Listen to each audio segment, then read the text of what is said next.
guess maybe we'll talk a little bit about the principal's role in all of this. And again, that's different in each district.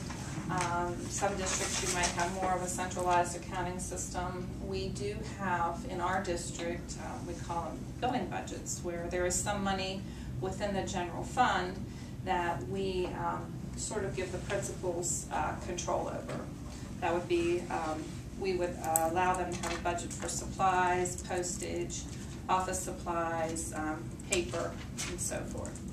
And we allocate somebody, and that's usually on a per pupil basis, and that is part of our general fund, but we give the control of that a little bit to the building principal. So they have to monitor that.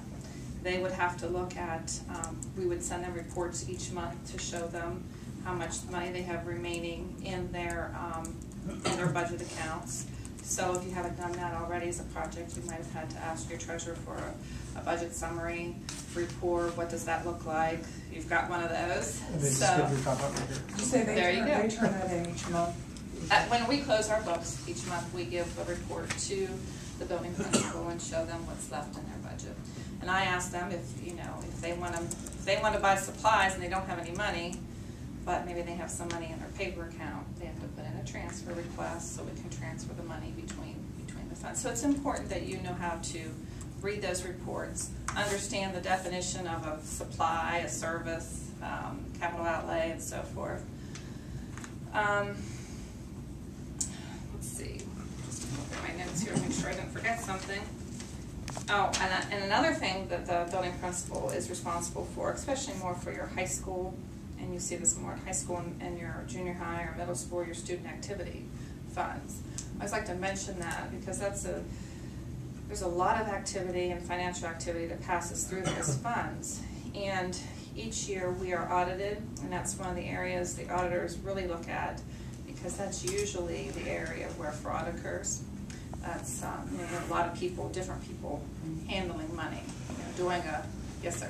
After this presentation, after your presentation, they'll be getting into student activity accounts, and we'll be working on those tonight. So as a building principal, I just like to say, we too will give you reports to look at each month that shows what came in to that student activity fund. So say the Key Club, that's student activity, they have their own fund. And you will get a report each month, the principal will, to see what revenue was recorded and what expenditures were recorded in that fund. And it's important to look at that because you'll say, hey, my Key Club advisor, I know they sold t-shirts. Why don't I see any money coming in? And that should be a red flag. And so it's important that the building principal is aware of what's going on in the building and takes the time to just glance through those reports each month. And then if they see something, call a treasurer. Because you'll hear of that a lot. Not a lot, fortunately not a lot in our area, but it did happen to schools, not too far from here a few years ago, and that's exactly what was going on, and someone was stealing money. So the principal does play an important defensive role in that area.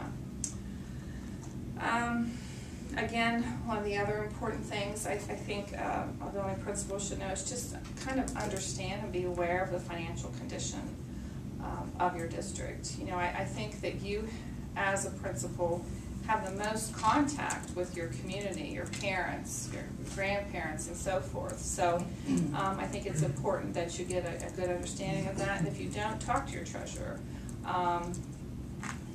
I think for the most part right now in our area, a lot of schools where a lot of us are all in the same shape, but it's important that you're able to communicate that to your parents and so forth. Warren, is there anything that I missed that you want me to touch on? I think you have done a very, very good job of explaining all that information. Thank you.